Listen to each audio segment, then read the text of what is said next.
back. Back. Hello, boys! I'm back! Hello, world. I'm back. Yeah, we are back on YouTube. What is going on, world? After a 3.5-year hiatus, I'm excited to be back on YouTube.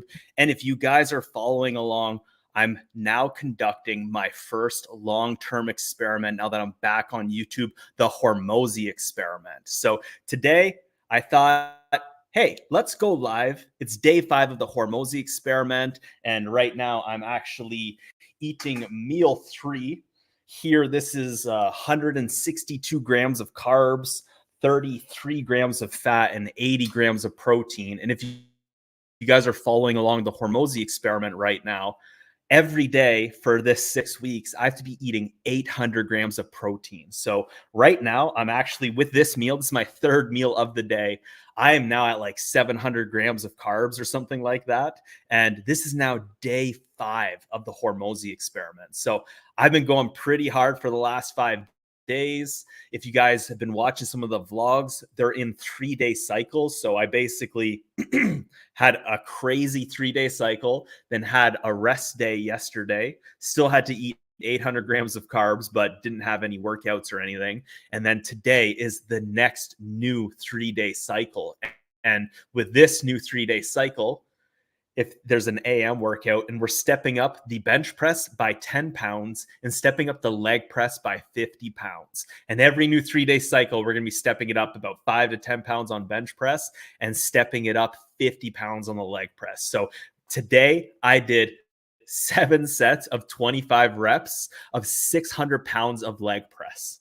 And then I came home, smashed a big bowl of pasta, and went back to the gym and did another full workout. And now I'm excited to be hanging out here with you guys live. We're eating meal 3 of the day. And I thought, while I eat this meal, let's go live and let's hang out a little bit. If you guys have any questions, feel free to throw it in the comments section there. I really appreciate everyone being here live, and I'll answer any questions you guys have.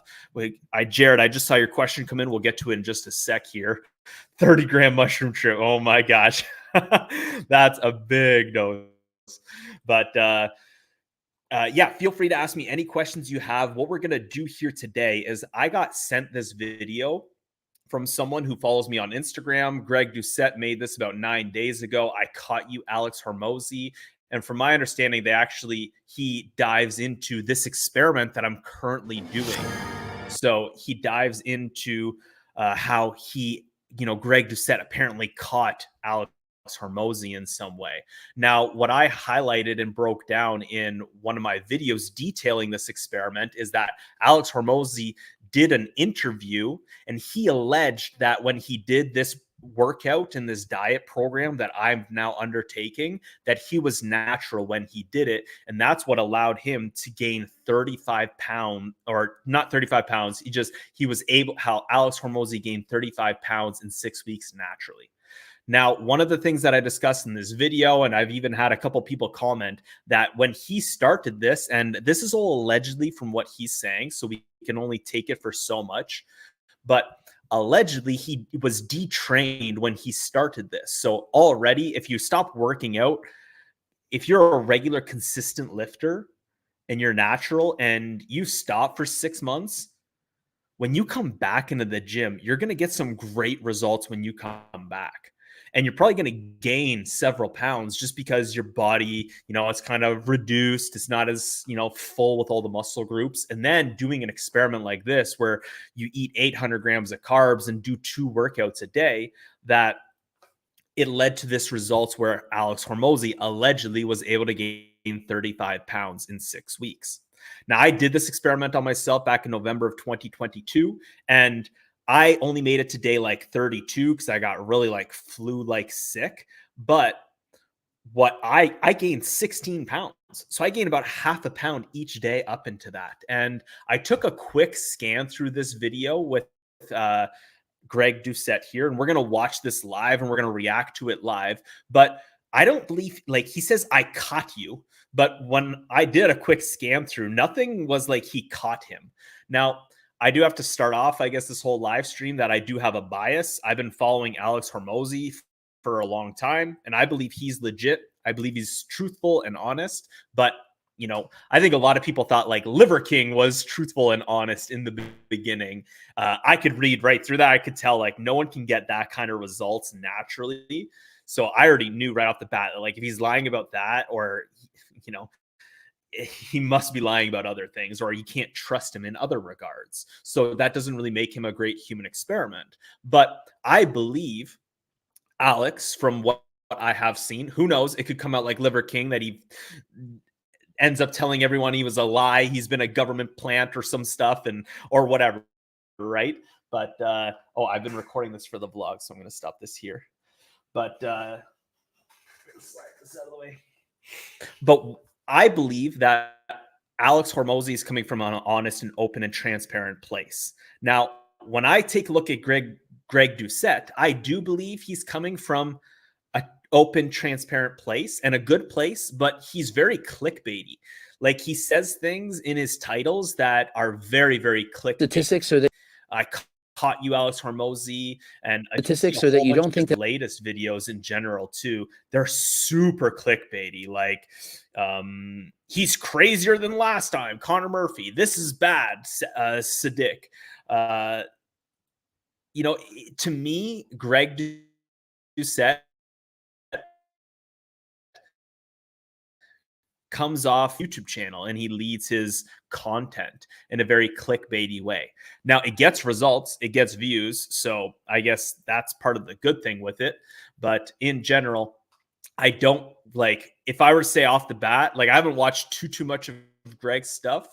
I'd say I watched about even between Greg and Alex Hormozi. And if I were to say on like the trustworthiness scale, who I trust more to be giving me legitimate information about themselves or calling out other people, I would more lean on Alex Hormozi.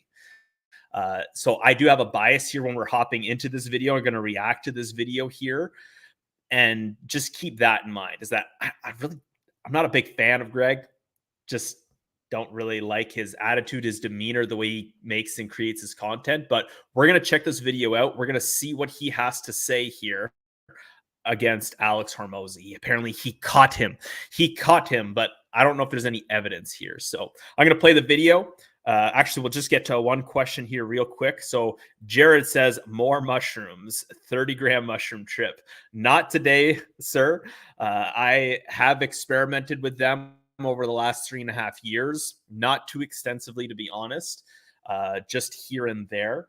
And it really, I'm not sure I'm going to do it here on my YouTube channel anymore, just because of me almost getting banned off YouTube because of it. So might discuss it in the future and my experiences from the past since my hiatus here from YouTube. But for the most part, I will not be doing live streams about that. So we're going to hop into this Greg Doucette, I caught you, Alex Hormozi video, and let me know in the chat if you guys can't hear this or anything, but we're going to watch it and we're going to react to how Greg Doucette apparently caught Alex Hormozi.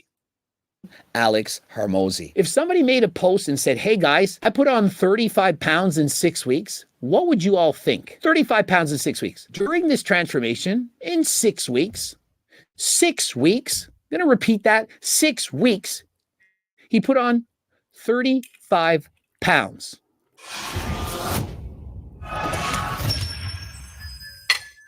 Coach Greg, in today's video, the thing is, the little bit that I did scan through the video here, he doesn't get past that, just how unrealistic he thinks this claim is.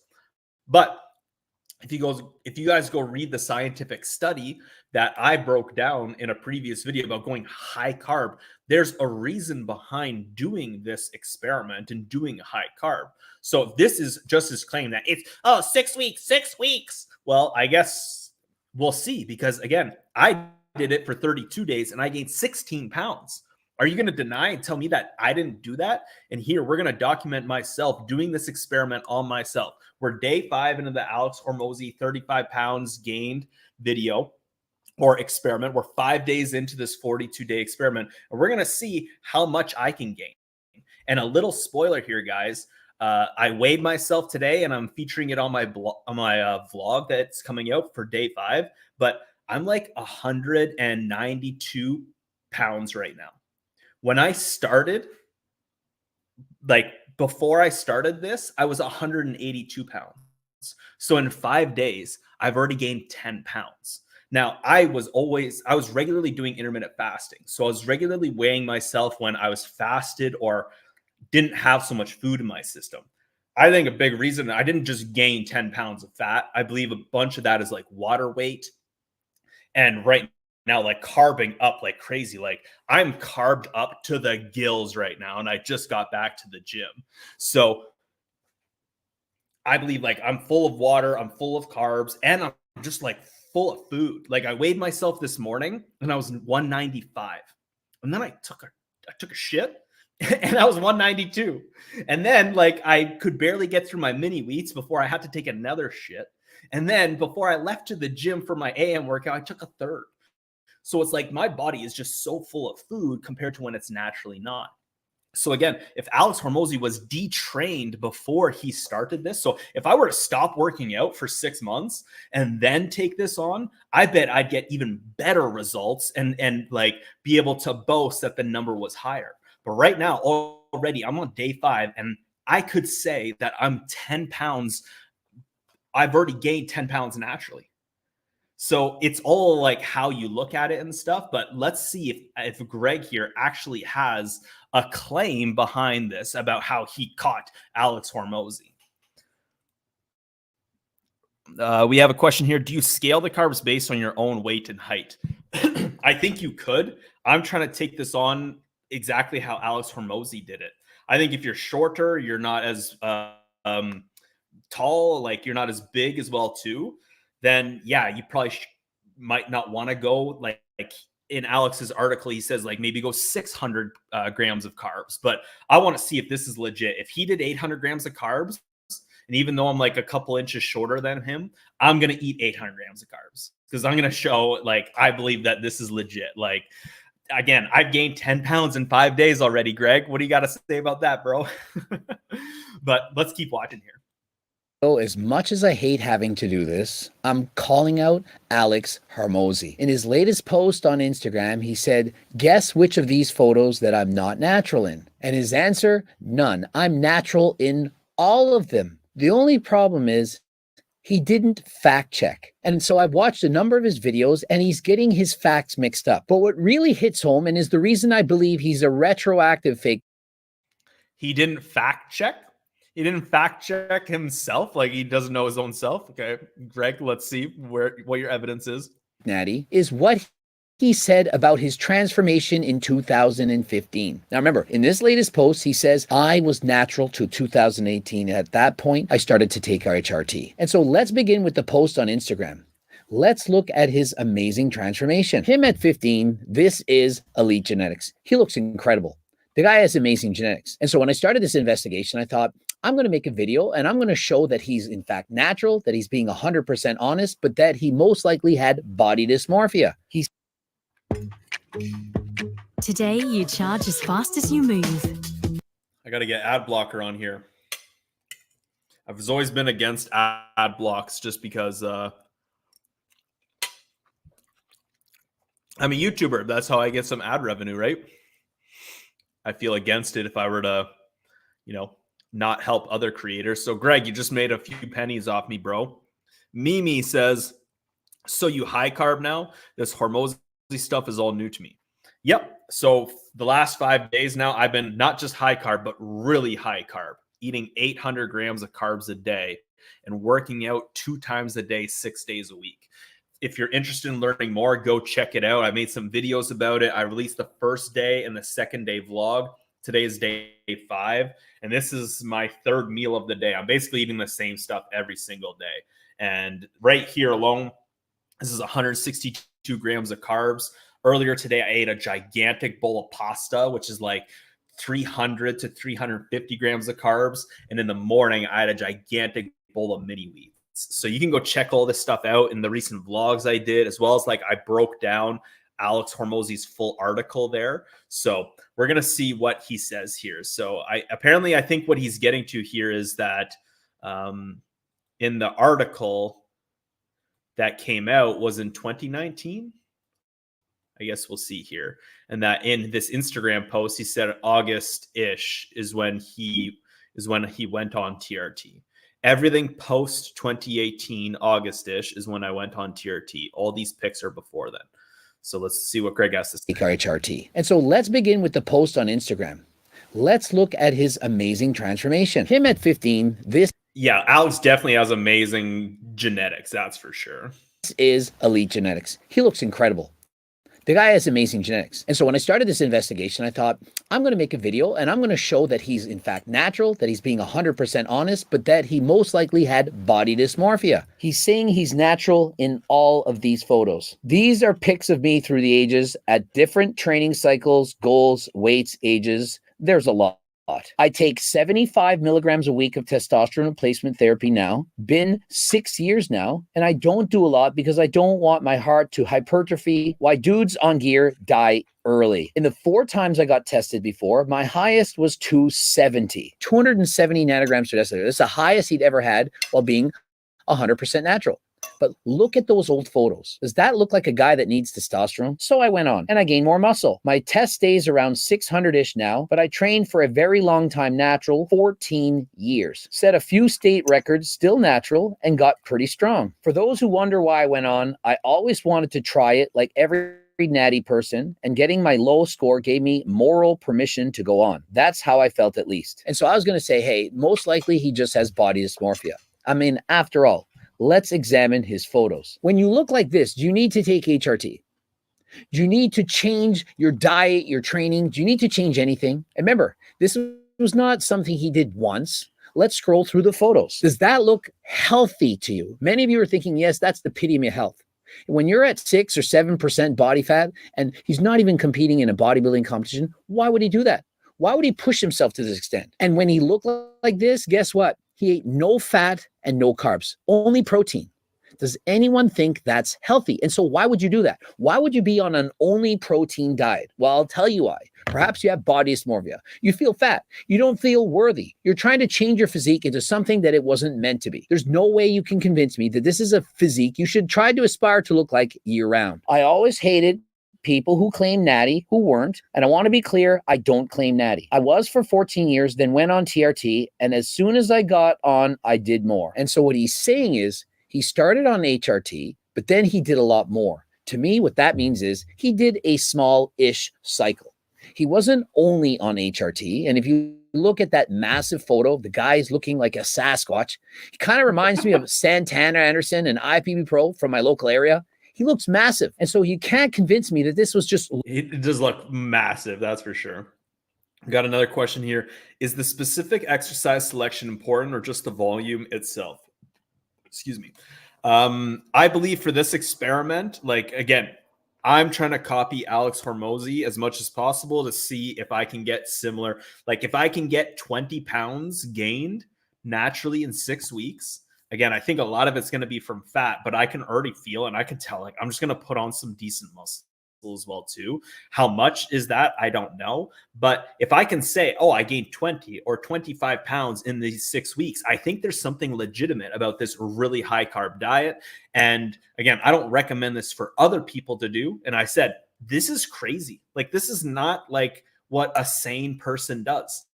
This is someone, like, I really want to see results, and I believe I have a short window. I got another 3 to 6 years to pack on as much natural muscle as I possibly can. And I want to take advantage of this time. I want to take advantage of my potential and my opportunity. And I'm willing to do this for the next 42 days. So I'm a little crazy. Like, I'm a little insane. And I'm copying Alex's workout and diet routine verbatim.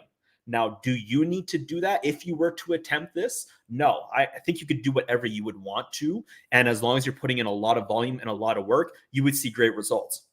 If you wanted your shoulders to blow up, you could probably do military press over the bench press every single morning workout. But I do believe the leg press and doing this amount of leg work, you wouldn't be able to do with squats. And like, maybe you could do it on the hack squat machine, but like, I really believe that there's, on top of doing, like, the leg press is a full body movement, bench press is a full body movement. One thing that I've mentioned in my upcoming vlogs that you guys will hear is, like, right now, like, my libido is elevated like crazy. Like, hide your wives, because like like it's noticeable. I am so much more elevated in regards to my libido, and I question, is that all the volume from all the exercises, or is it more from the a mass amount of carbs, or is it a combination of the two? Is it because all this leg press and doing these full body movements, 175 reps for the last 5 days, well, I guess 4 days out of the last 5 days, like, so much growth hormone is being dumped in my body because these full body movements, and plus I'm able to recover as well too from it. So I don't believe the exercise selection is as important, but I do believe doing full body movements is very much a part of it. Like, if you only did like bicep curls and you only did like, isolation movements instead of these full body movements, I don't think it would work as good. So I hope that answers your question. Does the program specify RPE or RIR? I've been working out for a long time, and I'm not too sure what RPE or RIR is. Go check out the article on his website, or not the article on his website, but all you got to do is type in like 35 pounds Alex Hormozi, and this article comes up. In my videos, I've broken down the full workouts and the diet and everything. So you can go check it out for yourself, or just watch some of my videos and I walk you guys through it for the most part. We got LF says, for the experiment, are you factoring in maternal genetics versus fraternal genetics, pictures of them at your age, etc., on your HX, not Hormozi? So yeah, like, obviously everyone has different genetics. I'm going to be making a video some point in the future where I discuss, like, I don't believe I have good genetics. Now, I don't believe I have bad genetics either. I think there's some people that, like, dude, like Greg Doucette, when you look at him when he was like 19 years old, it's insane.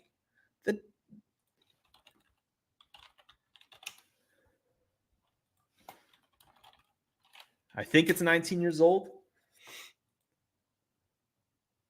But whenever Greg was super young, like before he started doing any testosterone and stuff, like, he was competing and he was looking really good. And it's like, some people just have amazing genetics and they always look shredded. They always look good. I had a buddy in high school who went off to play football in like British Columbia for UBC. And like, the dude was literally 1.5 feet taller than both his parents and his brother and his sister. And he was the youngest child in the family. This dude, like, could eat 2 bags of chips and not put on a single like slab of fat. Now, obviously, we were like, this is when we were in high school. We're young as well too, but the dude still, like, he's got a 6-pack, like his body posture, like everything's great. We'll get into videos with me, but like my rib cage is really lopsided, and that affects like my body development up here. So just doing bench press as well too, when like we're gonna cover a guy upcoming in this human experiment concept that I'm going to be diving into in the coming months here. But he can only do arms because of the way his body structure is. He cannot do any like chest movements or back movements, or else it causes like numbness going across his body.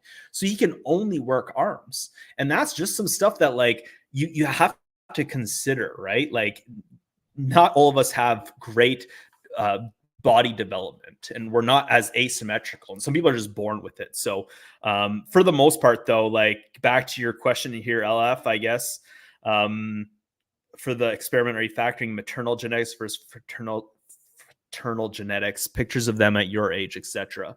So on your HX history.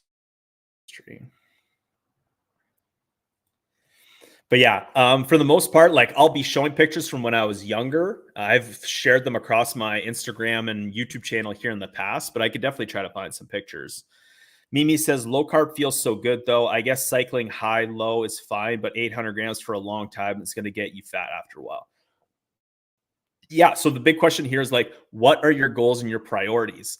I came out with a video recently called like my philosophy on natural or bodybuilding naturally.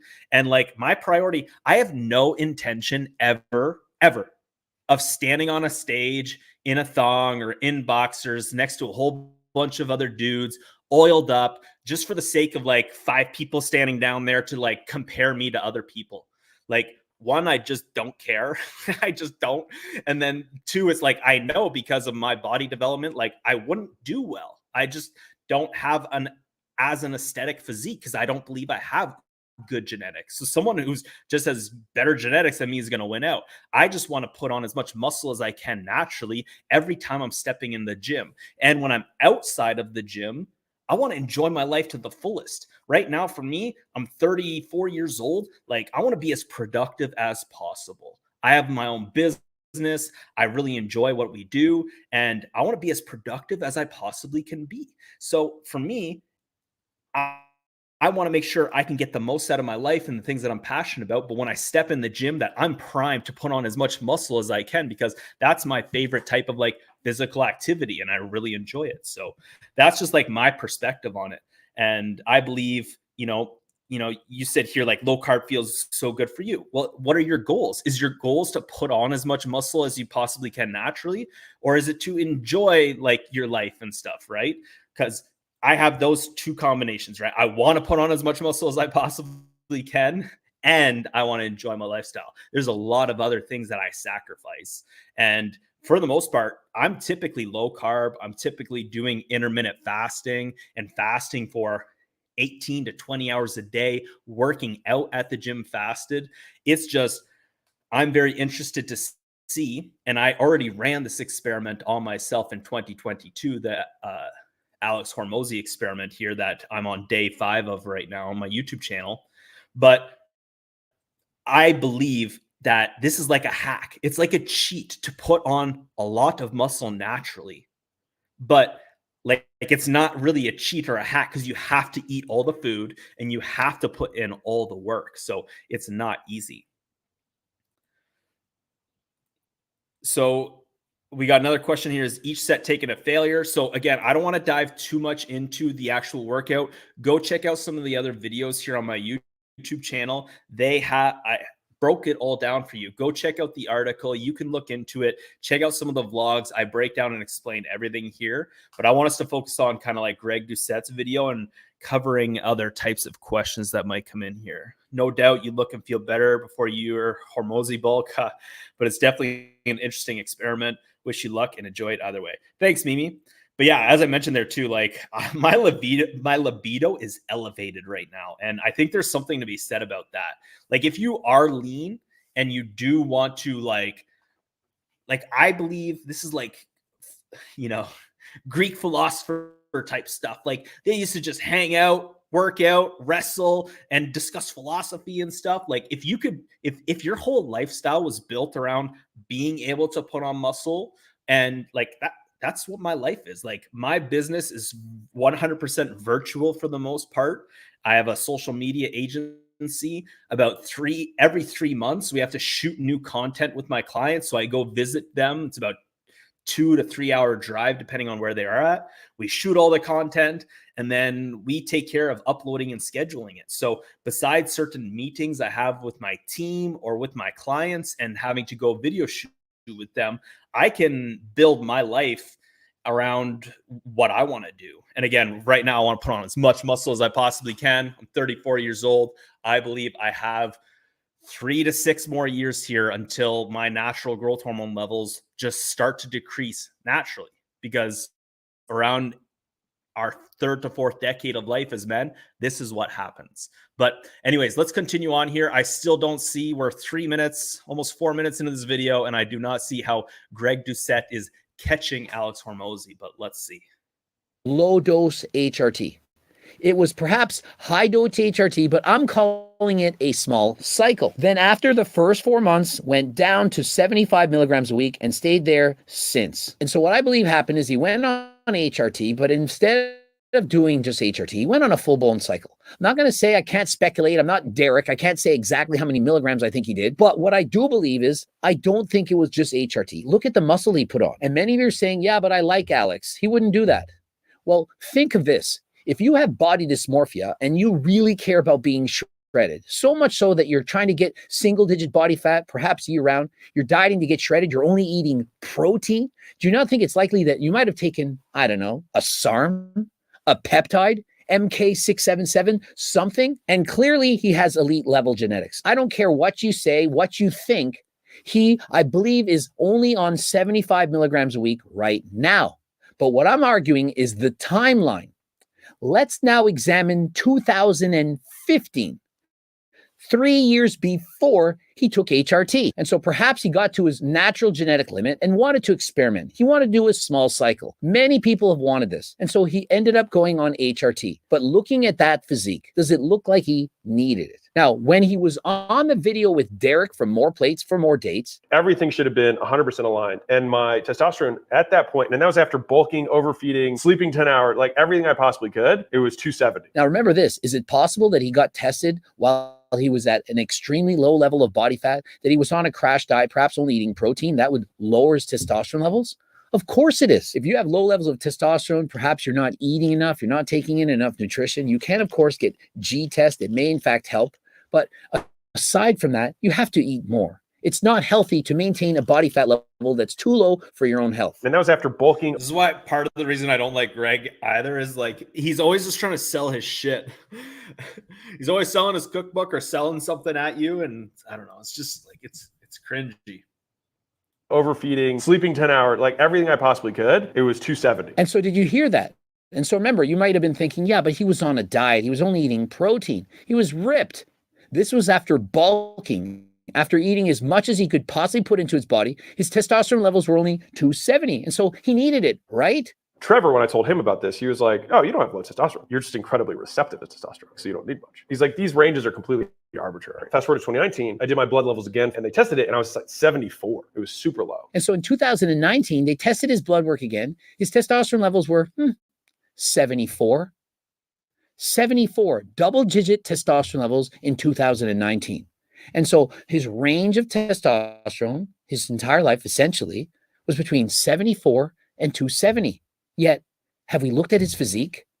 Does it look like a guy with low testosterone levels? That for some reason he's been crash dieting and he can't build any muscle? When you have a physique like that, it's not a result from having low testosterone levels. Fast forward to 2019, I did my blood levels again, and they tested it, and I was like 74. It was super low. They were like almost were in shock. I was like, no, my last one was really low too, and that makes sense. They gave me TRT. Trevor has just been overseeing it since, and I just stay in the normal range. Does anyone believe that you get a physique as good as Alex Hormozi and those See, now what I question is like, I want to see a scientific study where they take testosterone samples throughout the day.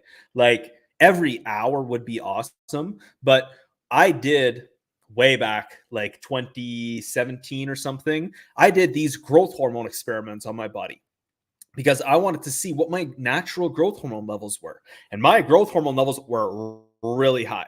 You guys can go check out those videos. I don't want to dive into it too deep, but my growth hormone levels were very high. And I believe it's because I took those piss tests to get the growth hormone samples done at the peak of my fasts. So when I was like 18, 20 hours fasted. So here in this instance, when, there's obviously a lot of factors going on, but one of the questions that I would have here, if I'm like trying to actually analyze this and study this, is like, wow, I kind of agree with Greg here. It's a little strange how Alex was able to grow all this muscle naturally and get into great physical shape, allegedly before he started TRT, with having very low testosterone levels. But the question is, like, I believe our hormone levels and testosterone levels kind of fluctuate throughout the day, throughout the week, throughout the month, depending on like what your physical output is, your stress, like a whole bunch of factors. So if you are taking a testosterone sample, like let's say at the end of a workout, is your testosterone actually elevated or is it declined? And what would it show? Would it show you, like, let's say your workout saps your testosterone levels, right? Then you'd say like, oh, wow, well, you shouldn't work out, right? Because it decreases your testosterone. But it's actually a good thing because you're stressing your body and then your testosterone levels are going to get elevated, probably like maybe once you refeed or you recover from that stress, right? And then longer term, your testosterone would be higher. So the question I would say here is like, well, when were you getting these testosterone tests done? And if you are, like, let's say doing this experiment, like right now, I'm working out 2 times a day. You know how much I'm stressing my body? Is my testosterone, even though my libido's up and I feel like I'm up, I bet if we test my growth hormone, my testosterone levels, they would actually be slightly decreased compared to last week before I started this Hormozi experiment. So that's just my theory, my guess. I would love if I could get some kind of funding in some way that I could get regularly tested. Testosterone, hormones, blood work. I would love to do that and do these types of experiments on myself and then see how they work on others if other people would want to test that. Because, that would be my question here. What is getting you to have such low if you are able to put on muscle? Hormozi looks like juice fiend. 74 is ridiculous. Taking steroids would crash is down.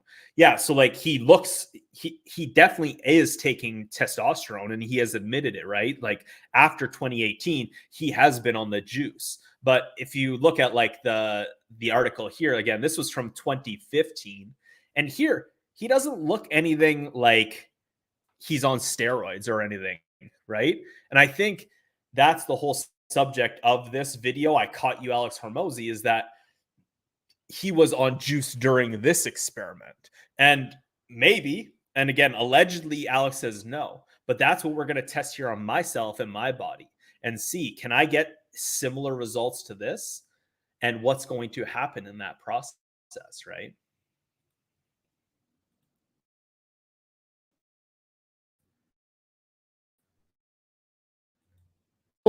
Photos from having low. Really low too. It was so low they were in shock.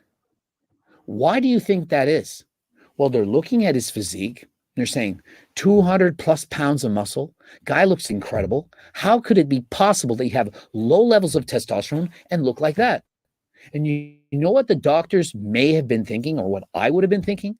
Maybe he did SARMs. Maybe he took testosterone or something, caused his testosterone levels to go down. Does that not make logical sense to you? I mean, I'm just presenting the evidence. If you have a guy with an incredible physique and he walks in and his testosterone levels are at 74 nanograms per deciliter, that even after a bulk, the highest it ever been is 270. Are you more likely going to believe that that guy may have taken something or that he just doesn't need testosterone in order to build muscle? I mean, is he breaking the laws of thermodynamics? He just doesn't need testosterone to build a lot of muscle? And let's say he is. Let's say he doesn't. Why do we then give him testosterone?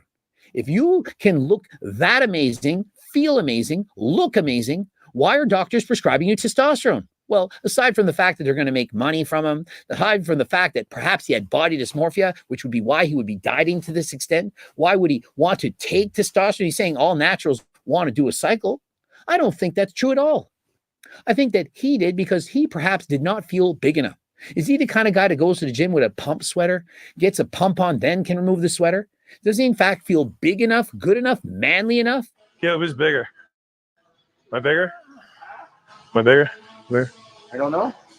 He has all the money in the world, but perhaps he's not confident with himself on the inside. Now let's examine his transformation in 2015. That's what, 3 or 4 years before he started taking HRT, of which he claims to be 100% natural during this transformation? During this transformation, in 6 weeks, I'm going to repeat that, 6 weeks, he put on 35 pounds. 35 pounds in 6 weeks. If somebody made a post and said, I'm calling it, I'm gaining at least 20 pounds.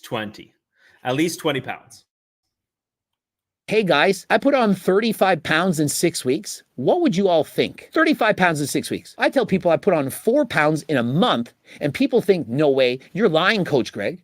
And that's when I was taking turkesterone. And so this guy, while being 100% natural, was able to put on 35 pounds in 6 weeks. And guess how?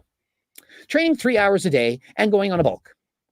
You know, because in reality, all those movie stars that put on 35 pounds of muscle in a short period of time, and they all go to the gym, 2 or 3 times a day and eat chicken, broccoli, and rice, 5,000 plus calories. That's how they do it. It actually works in the real world. There's no such thing as overtraining. I mean, especially considering this guy has excessively low levels of testosterone, somewhere between 74 and 270. All he had to do was eat more food and train for 3 hours a day, and grew like a weed while having low levels of testosterone. Well, in the real world, what happens when you train 3 hours a day, overtrain and eat more, is you get fatigued, you burn out, you don't build more muscle.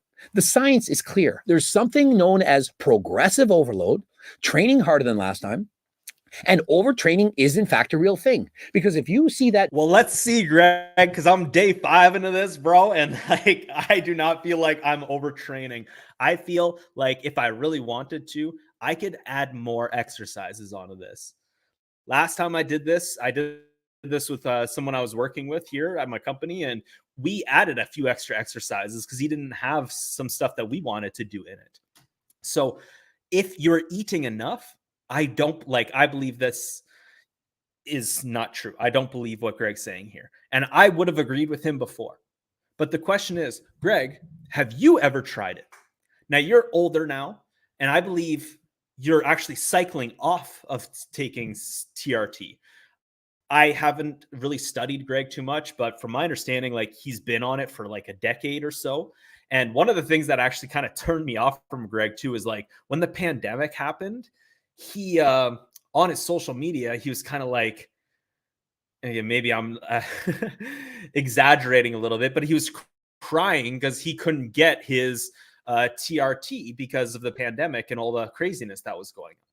Well, you know, you're the one who decided to do this thing, right? And like take this stuff, and now your body relies on it. Now, again, I could be wrong here, and maybe he's now come off of it, but it's like, I don't understand. He's like calling him out on something.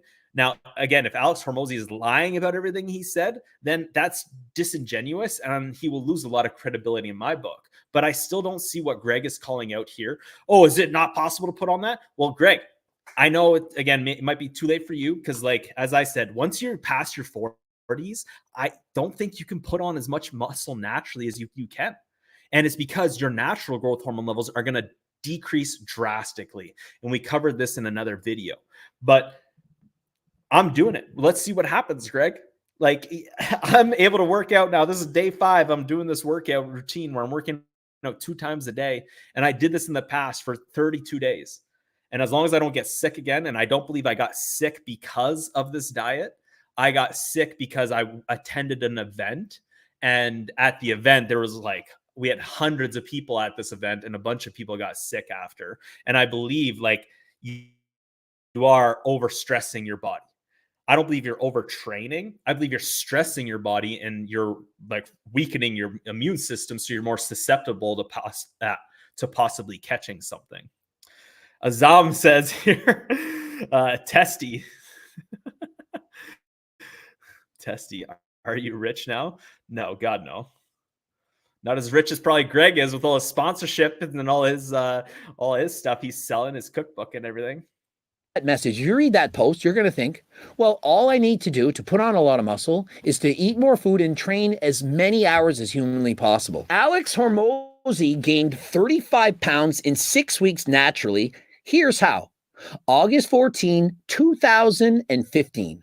Updated June 13, 2020. And so we see him here in the black shorts, 35 pounds smaller than in the blue shorts. Notice the size difference in the arms, shoulders, chest, traps, quads especially. And at the same time, do we see him getting extremely fat, obese? I'm not saying he's claiming 35 pounds of muscle, but clearly it's mostly muscle. And so let's give him the benefit of the doubt. It's half muscle and half fat. Does anyone think that while being 100% natural with low levels of testosterone, he put on 17.5 pounds of muscle in 6 weeks?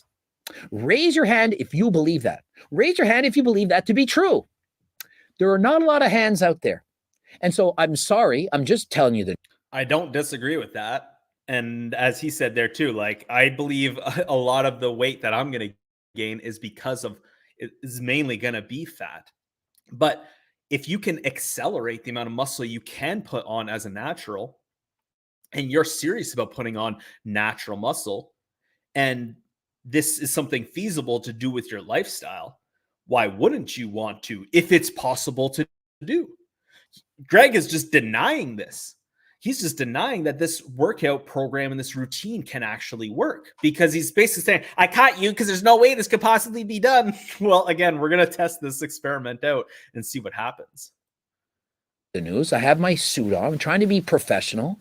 I'm not trying to be a hater, but he himself says, hey, I don't like when people are fake natties. And so do you think that this is a good message? How to put on 35 pounds natural in 6 weeks. Natural. And is this with newbie gains? Was it his first year in the gym? This would have been in his later years after he had already put on a significant amount of muscle. It's not as if in his before photo, he had just started working out. The guy already had an incredible physique. You just show me the guy's photo on the left, the guy in the blue shorts, and you say, Greg, what do you think about this guy? I'm going to say, wow, that's. Hey guys, JB here, the real Wolf of Wall Street.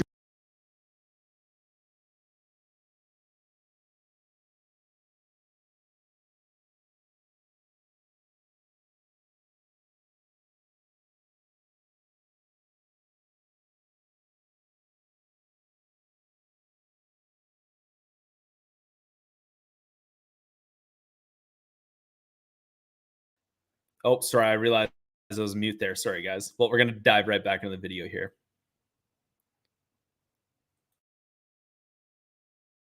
Highly unlikely, don't you think? Even with HRT, even with SARMs, even with MK677, it's still remarkable. It's still above average. And so even if you do take performance-enhancing drugs, in 6 weeks, don't expect that scale weight to go up 35 pounds, especially if it's a lot of muscle. Now, is it possible to put on 35 pounds of mostly fat, water, and so on? Yes. For me, that would be very challenging. If you said, Coach Greg, you need to gain 35 pounds. I weigh 185. Say, you need to be 220 in 6 weeks. Your life depends on it. I think I could do it. It'd be very hard. I would certainly give up doing cardio.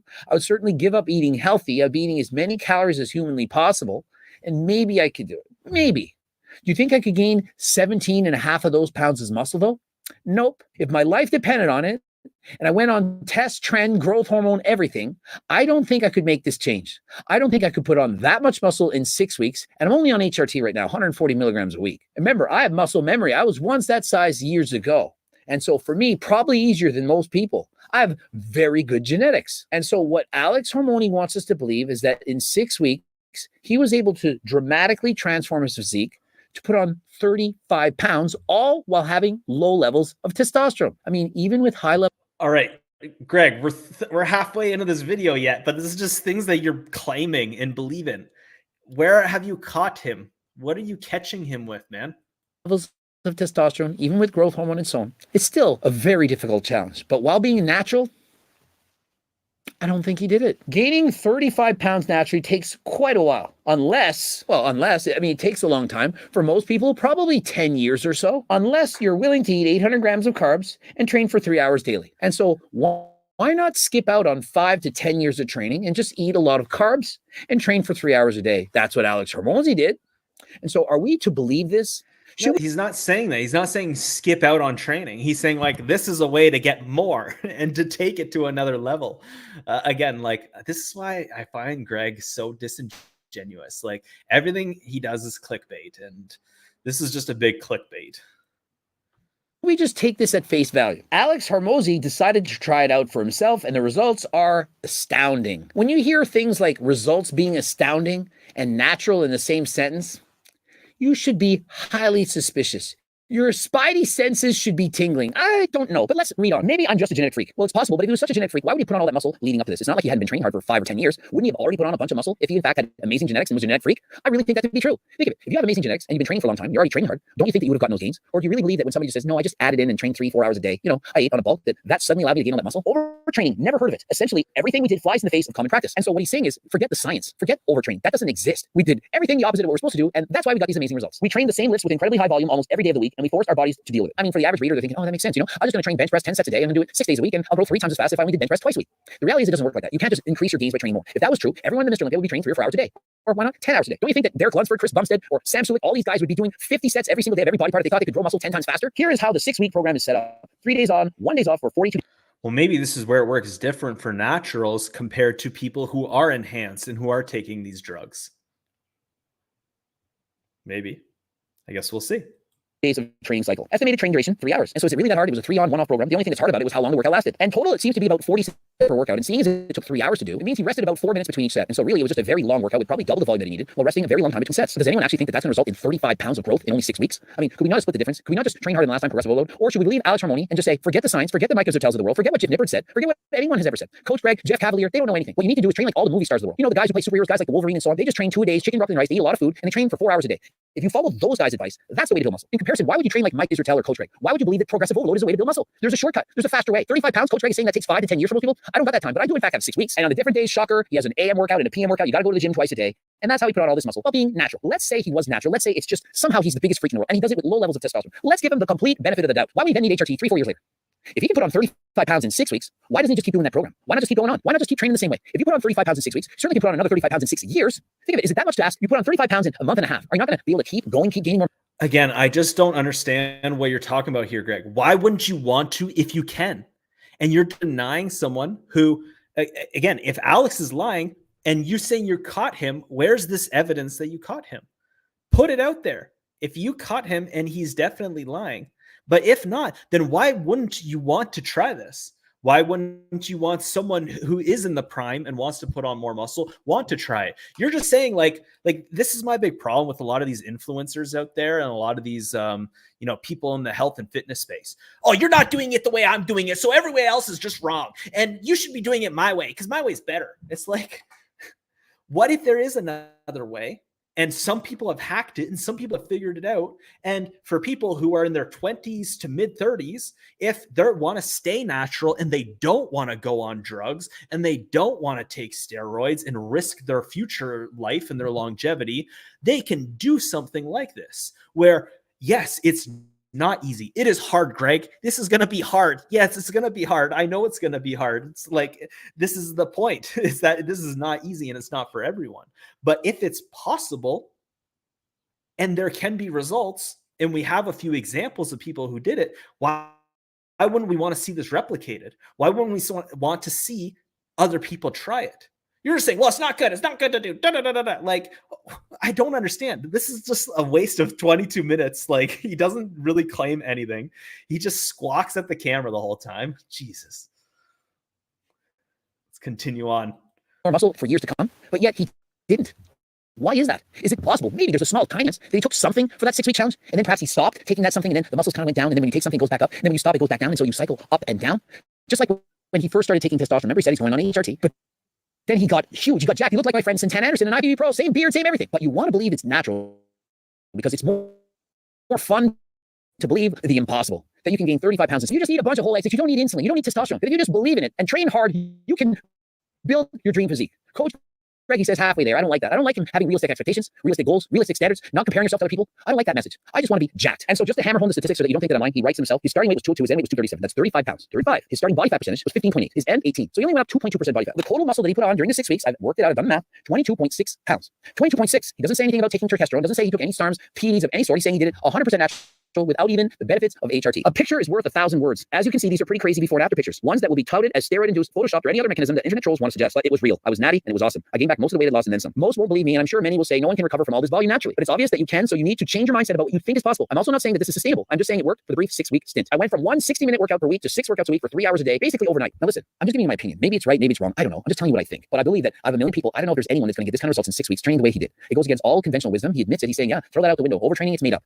What am I supposed to say to this? And so his girlfriend wrote, he won't say it, but he's on the lowest dose possible. People will hate because he has superior genetics and ungodly work ethic. Is he in fact on the lowest dose possible? Well, we did find out him saying in the future that he corrected that. It wasn't the lowest dose possible. He in fact started and went on a higher dose. We don't know if it's 200 milligrams, we don't know if it's 500 milligrams. But he said that for 16 weeks, about 4 months, he said, I started on HRT and I went on a higher dose. We don't know exactly what that dose is because he hasn't been completely open, honest, and transparent. He says it was higher, and since then he's lowered it down to 75 milligrams a week. Does he really need the 75? I'm asking you. I know you're not a doctor. I'm not a doctor either, but you've looked at his results. Is anyone in the world who can put on 35 pounds, of which 22 is muscle in 6 weeks, is that somebody that needs testosterone? If so, why did he need it? What problems were going on? What was the argument for why he needed it? Was it simply because his testosterone levels were at 270? Was there not another doctor that said, although it's 270, you're using it really well? You don't need a lot. And so just because a number is lower and high doesn't mean that you actually need something. Does he actually need 75 milligrams? And so what I'm saying is he either has body dysmorphia and or he's forgetting or omitting details and or is a retro fake natty. Has to be something. I presented the evidence. You've seen what I've said. He's stated he's on HRT, but he was on the lowest dose, but he wasn't always on the lowest dose. I displayed the evidence. Bro, you've displayed no evidence. You showed all the pictures that Alex has already put out on the internet. You didn't display any evidence, dude. So that physique wasn't really just HRT, it was higher dose HRT. And so which is it? He seems like in 1 month he says one thing, and another month he says another. Remember, if you're trying to stay natural, we have lots of supplements on my website that can help. We have Active Builder, help you build muscle. We have GO2 Max. And then he plugs his bullshit at the end. All right. So, Greg, I'm calling you out now. I'm doing Alex Hormozi's 35 pounds in 6 weeks experiment. As you displayed in his video, he has amazing genetics, like superior genetics ever since he was little. I don't believe I have good genetics, but I'm currently on day 5 of this program, and I've already put on 10 pounds naturally.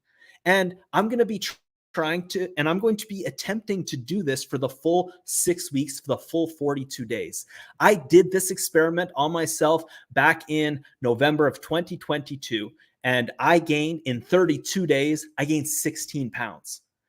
And I'm not on gear. I'm not on anything. So I'm calling you out, Greg. I do believe that this is legit. I don't believe it's for everyone, but I also, and I won't tell people what to do, but for those who are super dedicated to putting on muscle naturally, I do believe there's something interesting going on with this workout program, with this high carb way of bulking and doing 2 workouts a day. I think there's something legitimate about it, and we're going to test it here on my body. And we're going to come back to this video, this live stream here in another 36 days or something like that. And we're going to see how much I was able to gain naturally in these 6 weeks. And if I am able to gain, I believe, at least 20 pounds, I believe you should rebuke or, remake your video here and say that you were wrong. Because you're not claiming anything. You're not showing any evidence at all here in your video.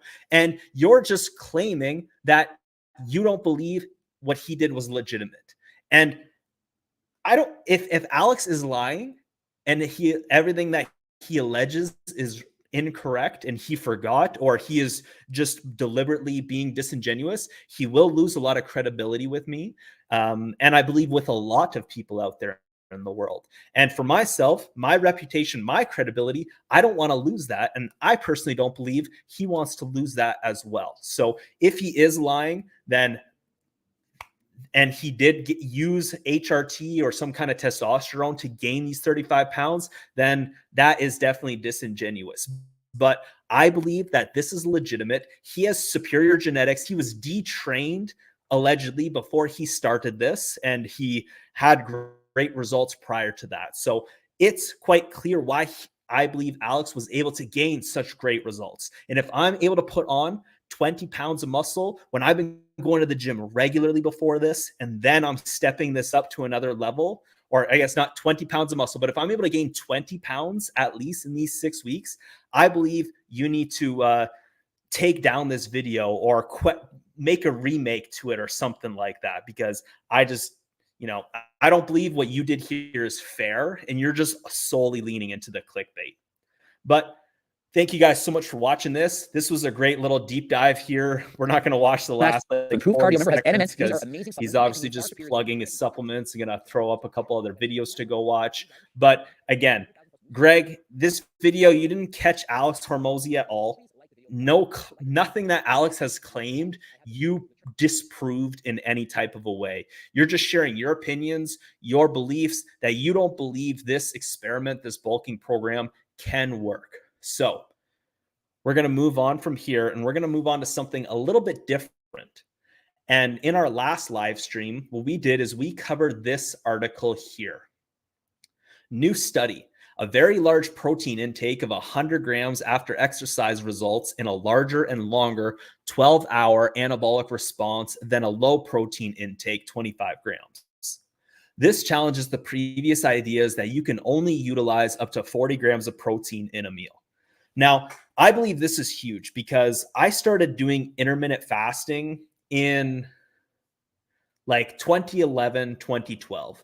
So I've been doing intermittent fasting for well over a decade now. And I've had people like Dr. Biolane Norton and these other types of influencer doctors and scientists discredit intermittent fasting. And one of their main reasons for discrediting intermittent fasting for natural muscle growth and living a great natural life as well too, is that your body cannot absorb that much protein in one meal. If you're doing OMAD, only one meal a day, or you're only having like 2 medium or large size meals, these people claimed, because of the scientific research that was out there at the time, that it was not possible for your body to absorb more than 40 grams of protein in a meal. So to be an optimal bodybuilder and to be, the best at gaining muscle, you have to split up your 200 grams of protein or whatever you technically need for your body weight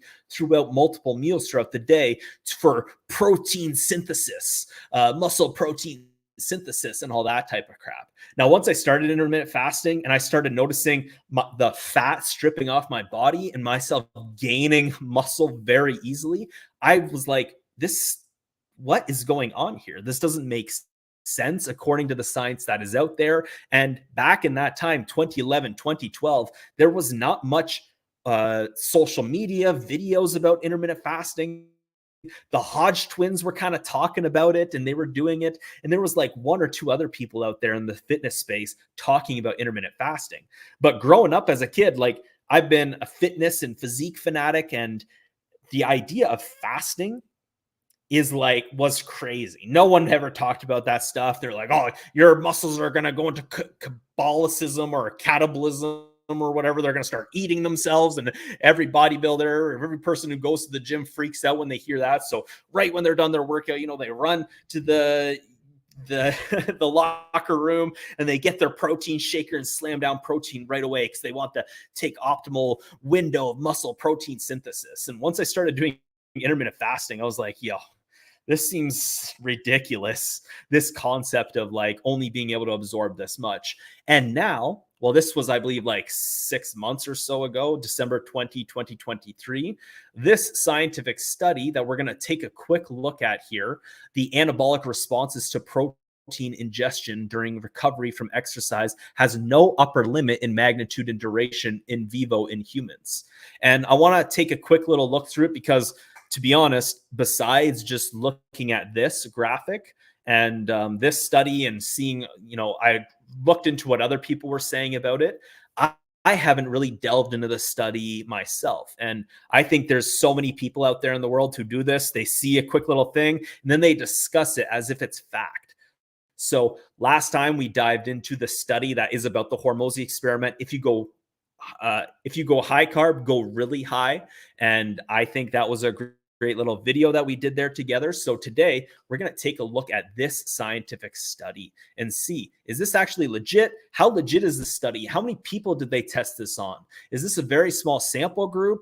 Is there going to need more scientific study, or was this done on a large group here of people? So let's find out.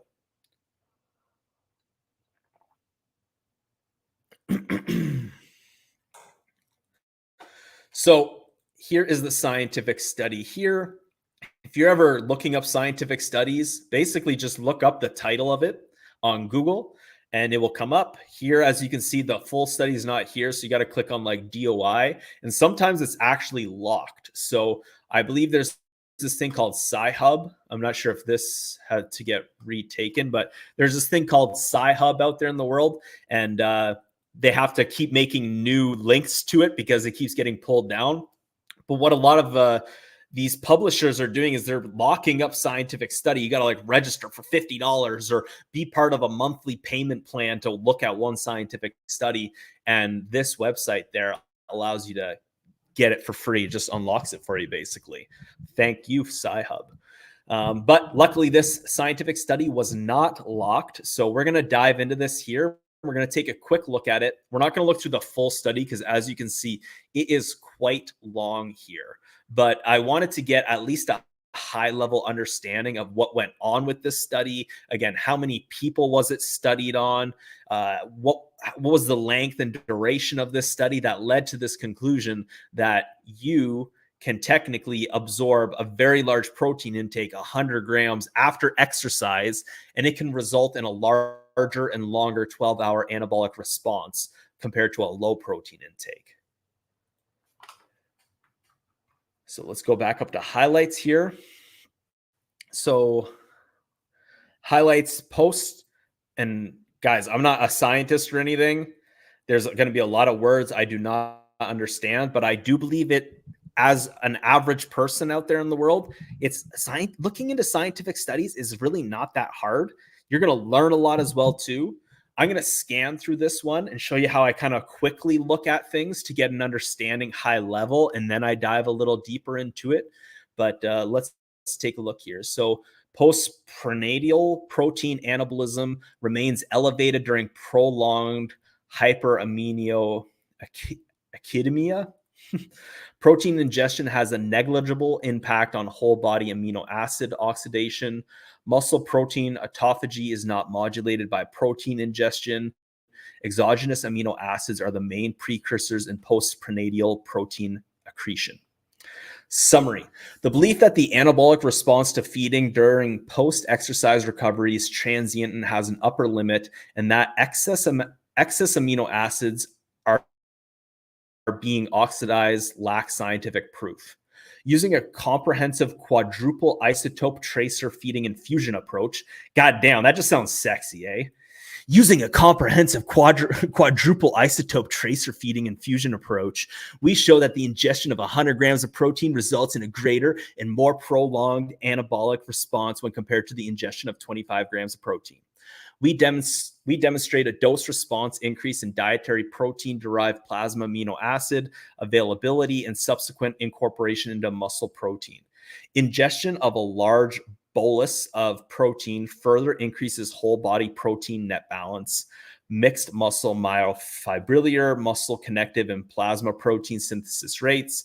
Protein ingestion has a negligible impact on whole body protein breakdown rates or amino acid oxidation rates. These findings demonstrate that the magnitude and duration of the anabolic response to protein ingestion is not restricted and has previously been underestimated in vivo in humans. All right, let's see this. I love how they put like a shaker bottle here too. Intrinsically labeled protein, 0, 25, or 100 grams. Prior assumption, anabolism. Okay, stable isotope.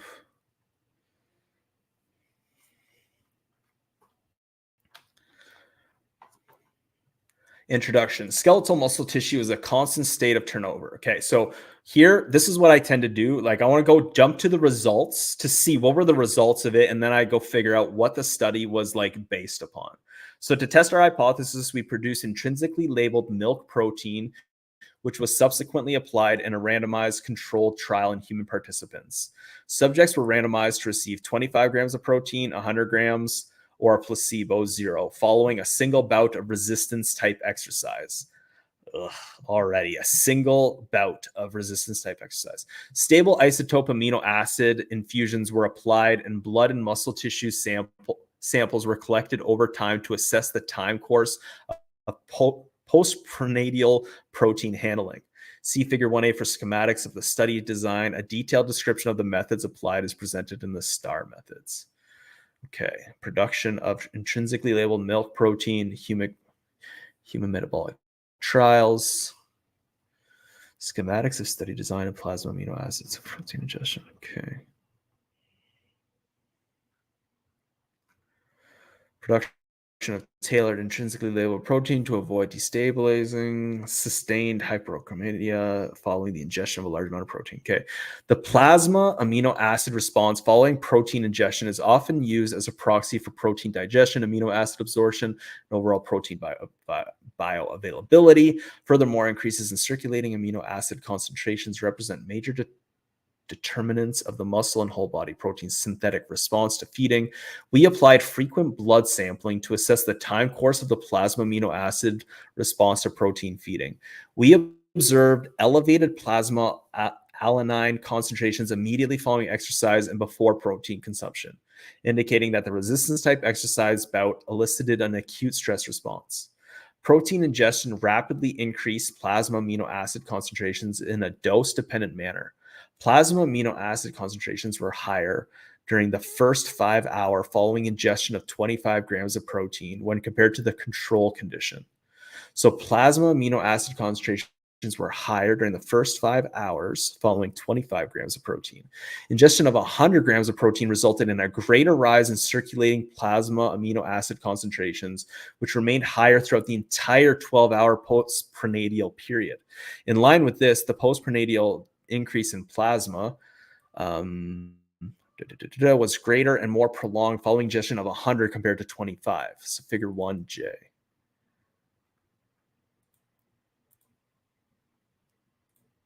Oh, why is it highlighted? There we go. Okay. Yeah, it's pretty significant.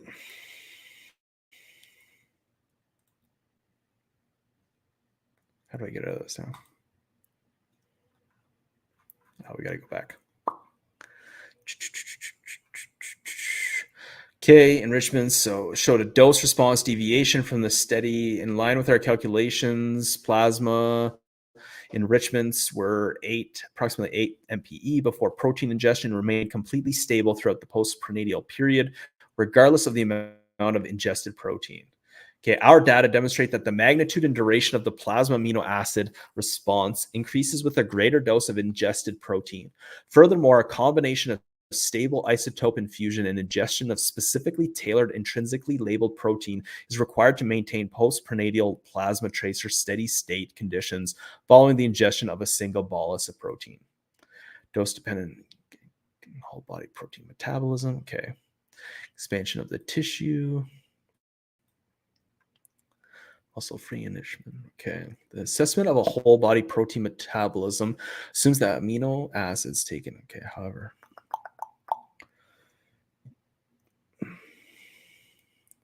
having established an increase in exogenous dietary protein-derived amino acid incorporation into muscle tissue, we want to determine whether this translated to greater postprandial muscle protein synthesis rates.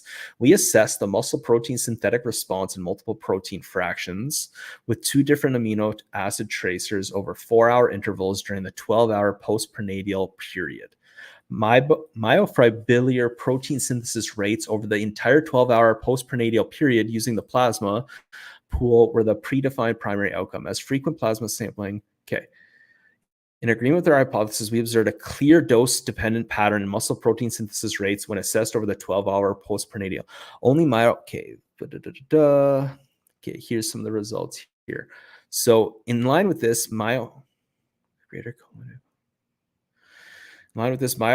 protein synthesis rates were only 20% higher during the early 0 to 4 hour period, but 40% higher during the subsequent 4 to 12 hour period in 100% protein compared to 25 grams of protein. Previous studies have failed to observe an anabolic effect of protein ingestion on muscle connective protein synthesis rates. Here we observed higher muscle connective tissue. So yeah, this is a very long, in-depth study, and I'd have to really dive into it. But let's go into the discussion here. So discussion. Here we show that the anabolic response to protein ingestion has no apparent upper limit in magnitude and duration in vivo in humans. We demonstrate that protein ingestion results in a dose-dependent increase in dietary protein-derived amino acid availability and a concomitant increase in muscle and whole body protein synthesis rates. Figure 7. So we're going to get into that one sec. The postprandial increase in plasma amino acid availability has a negligible impact on whole body protein breakdown or postprandial amino acid oxidation rates. Okay, the postprandial increase in muscle protein synthesis rates following ingestion of a large amount of protein, 100 grams, was sustained well beyond the transient anabolic and catabolic myocellular signaling response to feeding. These data provide valuable mechanistic insight into the ongoing controversy of the impact of different feeding strategies as a means to optimize muscle tissue anabolism and our metabolic health. So this is the big thing here, right? Like before this study came out, all the doctor and science bros out there were like, well, the only science we have to prove this is that you have to eat your protein spread out.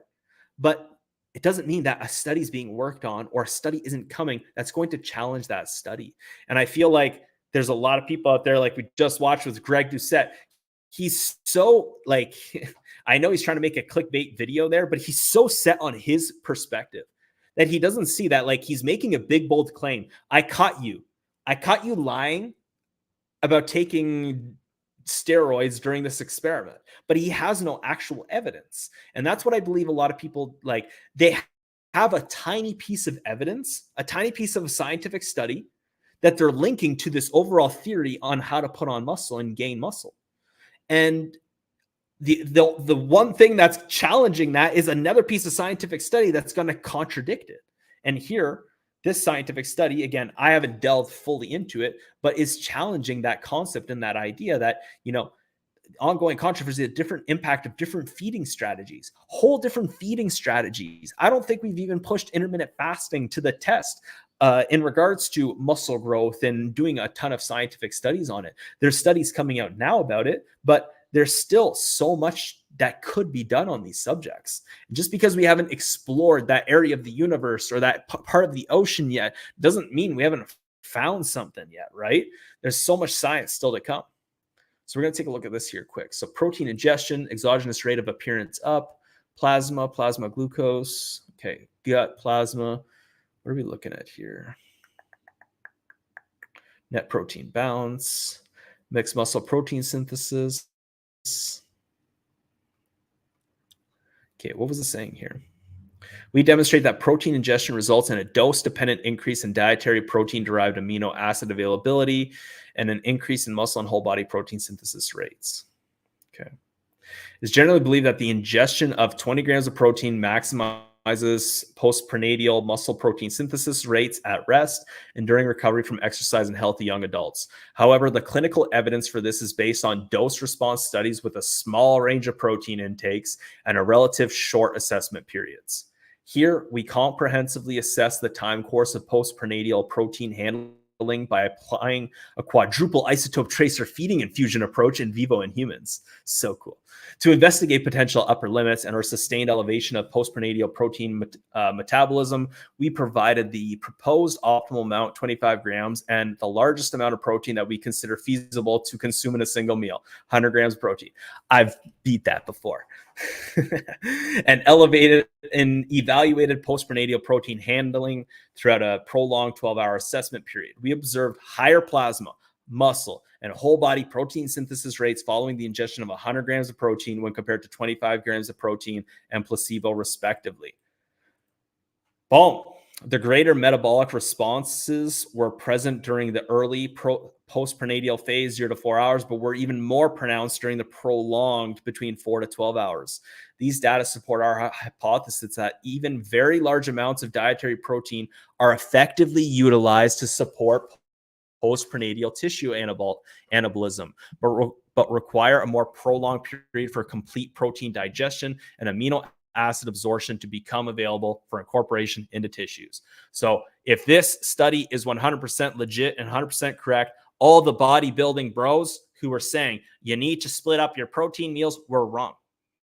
They were wrong because they didn't know and because there wasn't science out to prove it at the time. And they were just holding on to a crappy little scientific study, as they say here right before. This was all based on, you know, the clinical evidence for this was based on dose response studies with a very small range of protein intakes. Bunch of people found a study, they held on to it. Everyone else started copying that study. And that's what caused people to eat this way for so long. Doesn't mean it's the right thing to do. Okay. Where did we leave off here? We observed there. Okay. The greater metabolic responses were present during the early postprandial phase. Okay. Yeah, we talked about that. These data support our hypothesis. Yeah. Okay.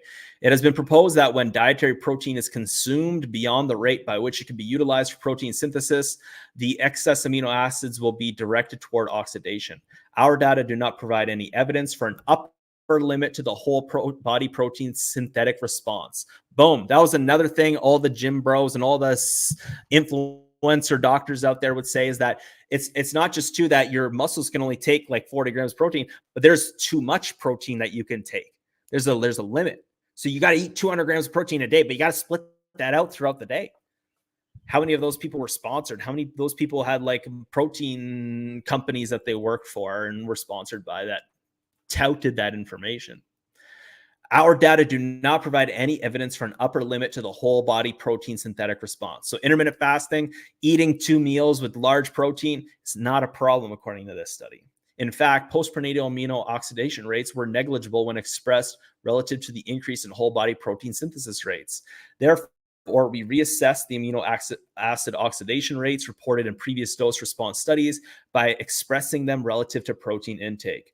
This revealed that postprandial amino acid oxidation rates represent a relative minor metabolic fate, less than 15% of the increment in ingested protein, supporting our findings that the majority of the ingested protein, greater than 85%, is utilized for tissue protein synthesis.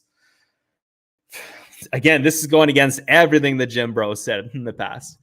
Furthermore, these findings seem robust as they have been observed following ingestion of different types of protein while using different assessment techniques and amino acid tracers to assess amino acid oxidation rates. Collectively, these data refute the notion that amino acid oxidation functions as a sink for excess amino acid provision. In the present study, milk protein was applied because it is the food item with the largest contribution to daily protein intake in the Western world. Because milk protein consists of 20% rapid digestible whey protein and 8% slowly digestible casein protein, it could be speculated that a more prolonged, where is this getting to? Collectively, these data indicate that the metabolic responses observed in the present study are unlikely to be restricted to more slowly digestible proteins. Okay, so here they're just talking about, well, what if you eat different proteins than milk? Would that have an effect? Collectively, these data indicate that the metabolic responses observed in the present study are unlikely to be restricted to more slowly digestible proteins and are generalizable to other proteins despite different digestion kinetics. What's this one talking about? These data support prior evidence that increased leucine, mTOR, so mTOR activation, that signaling is not required to perpetuate. Okay, that's not too interesting. We observed that the plasma, muscle, and whole body protein synthetic responses increased in relation to the magnitude and timeline of the postprandial amino acid response to feeding. This implies that following the activation of, I don't think we need to go too much deeper into this, limitations of the study, the ingestion of something. Yeah, there's a lot to dive in with this scientific study, but if this was conducted correctly and this study is legitimate, this flies in the face of everything people said in the past. People used to say, oh, you got to split up your meals throughout the day because, this challenges the previous idea that you can only utilize up to 40 grams of protein in a meal. And then all the people who call intermittent fasting people zealots because they're saying, hey, here's a different way to do something. I wonder if this is going to work. I want to try it out on myself. But we got demonized by people out there. Cough, cough. Dr. Lane Norton calling people zealots out there who just are trying something different and asking questions and calling people out and being disrespectful to people in their comment sections. It's just ridiculous. But so again, if that scientific study is legit and everything is copacetic and is legitimate with this flies in the face of what a lot of people believed in the past. And I think there's something to be said there. The science changes all the time. If you see an influencer out there, if you see some kind of doctor who's telling you exactly like it is, and you have questions and they demonize you for it, or you're just asking questions and trying to learn more and trying to understand where their sources are coming from, where they're getting their information from, you shouldn't be demonized for it. And if someone is being disrespectful in some kind of ways, you got to heavily question what they're doing. But at the same time, too, I think it's important. You need to be able to look at a scientific study like this. And again, understand wow, this is way over my head. But for the most part, you can get a firm understanding of what happened in it. Yes, you're not going to know exactly the whole study and exactly what happened and be able to rhyme it off and do a lecture about this study. But seeing some kind of clickbait title on social media, you should be able to go and look at the scientific evidence for yourself and then make the conclusions from that. Because if you're only listening to these people making clickbait videos and clickbait titles to try to garner your attention. And then you also see that they're sponsored or have ways they're making money off of you in that sense. You got to question what they're saying in a big, big way. But thank you guys so much for joining me here today live. Today, we checked out this scientific study on eating a very large protein intake, as well as we delved into Greg Doucette's video here on how he caught Alex Hormozi. We're taking on this Hormozi experiment right now. 35, how Alex gained 35 pounds in 6 weeks naturally. We're currently on day 5. And someone sent me this video by Greg Doucette and was like, look at this. And I was like, all right, let's check it out and see what he has to say. But there's no evidence there. There's nothing that he's actually proving, just making a bunch of bold claims, trying to get some clickbait views. And unfortunately, he got mine and he got ours. But now if you guys watch that video here, you don't have to go click on his video and give him a view. But anyway, I called out Greg. Greg, we're coming back to this video, this live stream. We're coming back to this when I'm done this experiment in 6 weeks. And if I've gained at least 20 pounds in that time, I believe you have to take down your video with Alex here, because this is just ridiculous. You putting out a piece of content like this. I caught you with no evidence. I presented all this evidence. It's just me making claims. But anyways, really appreciate you guys. Let me know what you think of this. If you're watching this later, did you enjoy this more as Azam said here, this more kind of testy video here, kind of calling out Greg, reacting to stuff here on the internet? Let me know your thoughts, and I will see you guys in the next one. So thank you guys so much for joining me here. We'll see you guys in the next live stream. I am the Hungarian Experiment.